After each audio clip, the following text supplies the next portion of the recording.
Welcome to Gawa News. This is Syed Khalid Shabazz. On Wednesday evening, the Telangana government relaxed all lockdown norms. All shops have been allowed to open except for malls, cinema theatres and function halls. The evening curfew is effectively continuing. The state's RTC buses are allowed to operate intercity, but there will be no buses plying within the city.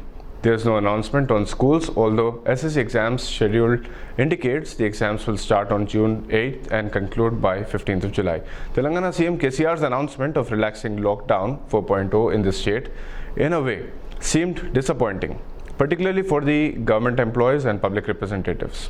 In view of the financial crunch due to lockdown, the government announced salary deductions of 75% for public representatives, 60% for all India service officers, 50% to general employees, 25% to pensioners and 10% to outsourcing and contract workers.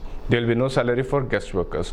According to the Chief Minister, the state's income has plummeted to a meager 3,100 crore rupees per month during lockdown instead of the usual 12,000 crore per month. Hence the decision to slash the salaries.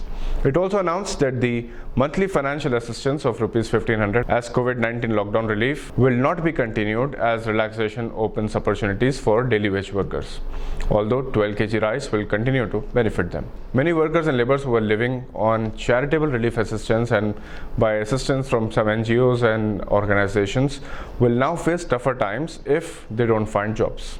Although shops have opened after over 2 months, stores are lacking activity and practically empty without customers. There are no takers for textiles, footwears, garments, wedding material stores in the old city of Hyderabad, which is otherwise usually a shopper's paradise.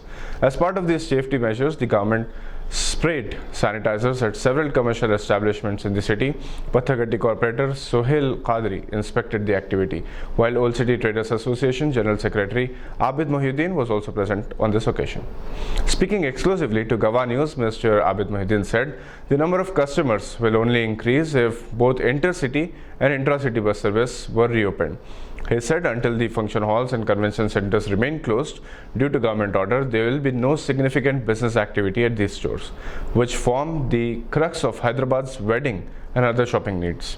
The stores are using sanitizers and ensuring social distancing norms are effectively practiced. Similarly, if convention centers and function halls were allowed to open by following similar safety procedures, scores of youngsters working at thousands of function halls and convention centers across the city will benefit from this. Other connected industries including hoteling and catering, textile showrooms, ready-made garments businesses, footwear and jewelry stores, crockeries and several other businesses are affected due to lockdown, and with them thousands of employees in each sector, many of whom make a living out of their daily earnings. While many traders in the old city showed compassion and provided assistance and relief kits to their employees, they will continue to suffer until these businesses are opened.